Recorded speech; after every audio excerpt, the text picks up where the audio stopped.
welcome back. So today I have all these books lined up for me over here, and I'm gonna tell you guys if they're worth the hype with yes, maybe, or no. And we're gonna go in little depth if they're worth the hype or not, if you know what I mean. I'm gonna start off really strong with the Throne of Glass series. I read the ACOTAR series and I did not really enjoy it, so I DNF'd it on the second book. Yes, you're gonna tell me like, why did you DNF the second book? That's the best book. No, it wasn't the best book. The best book was this one, indeed. This book was the best one. And also this one. I just finished this.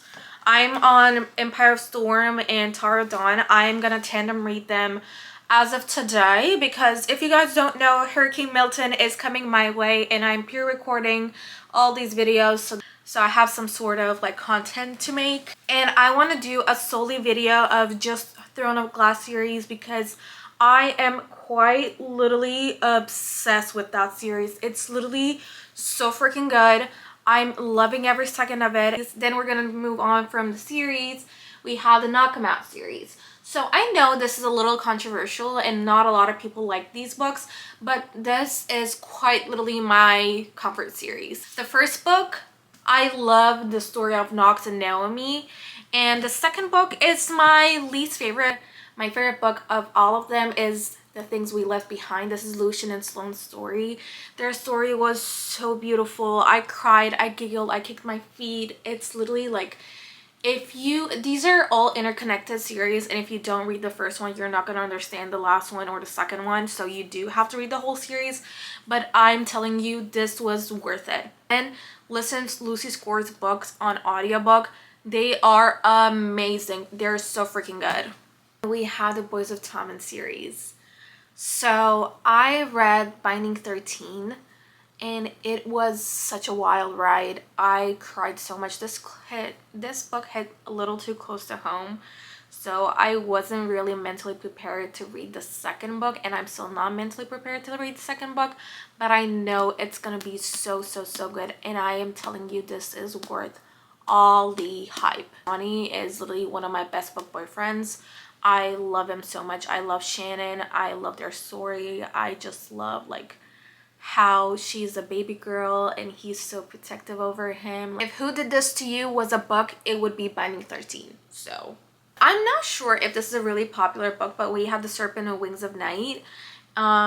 This book is like kind of Hunger Games meets vampires, and if you love Powerless and if you love Hunger Games, you would love this book, plus the vampires. And oh my freaking god, The Nightingale. This book is worth all the hype. If you haven't read any Kristen Hanna's books, you need to read this, and you need to read The Great Alone. They're both amazing. Kristen Hanna is literally like one of my favorite authors. Then we have the Chesnut Springs.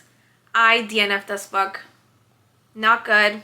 Did not like it. Elsie Silver got me into cowboy romance, but the Gold Rush Fringe series got me into cowboy romance, not Chesnut Springs. I know people are saying that the second book and the third book and the fourth book and the fifth book is way much better, but I just could not read this book. I'm so sorry. Then we have the Archer and the Fox series, Once Upon a Broken Heart, and like the other ones. I started reading this. Don't get me wrong. The book had a lot of potential if I could oversee the age gap between them. The girl was 17 years old and the guy is what, bajillion years old. Oh. Couldn't oversee it, so it's a maybe. I would say this is a soft DNF, not a hard DNF, but like, what the hell. I read The Twisted Love and I did not like it. Anna Wong, I love her books. I love the King of Sin series, but Twisted series was just not for me. I know Twisted Games is so much better than this, but like this put me kind of in a reading slump, and I was like, if you're a 17-year-old, this book is for you. Maybe not. No, if you're 17 years old, don't read this book. Kind of, there's a lot going on in this book. Then we have the Powerless series. So Powerless was amazing. It was such a good book. I had such high hopes for this book, and it served all the expectations that I have. But then I started reading Reckless Then I was like, what is going on in this book? There's like a lot going on, but at the same time nothing was going on.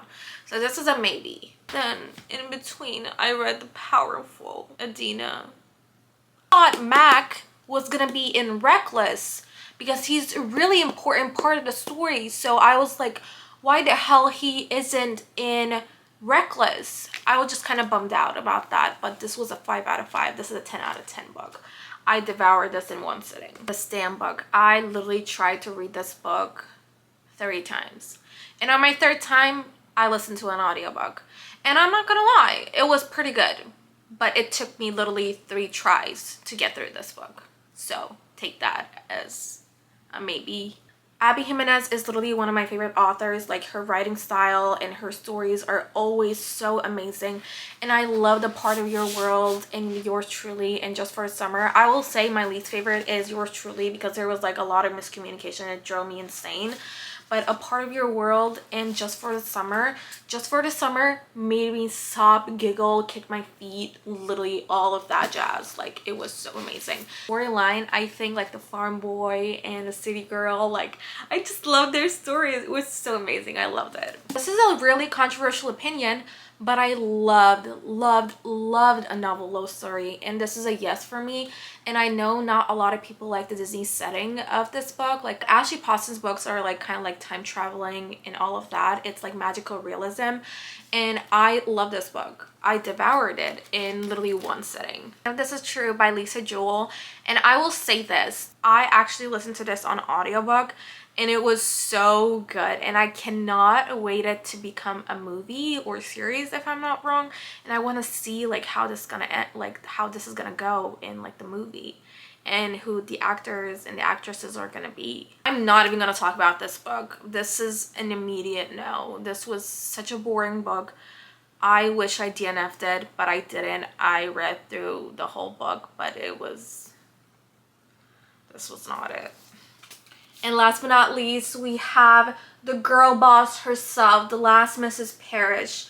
This book, oh my god, if you like Verity, if you like The Housemaid by Frida McFadden, you need to read this book right now. There's a second book also. The second book is also really god tier. Like, it's so freaking good.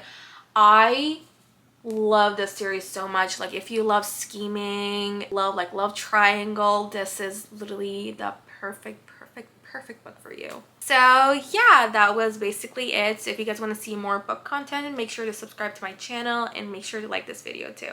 Also, in a hurricane zone, please evacuate. Please don't stay. Thank you very much.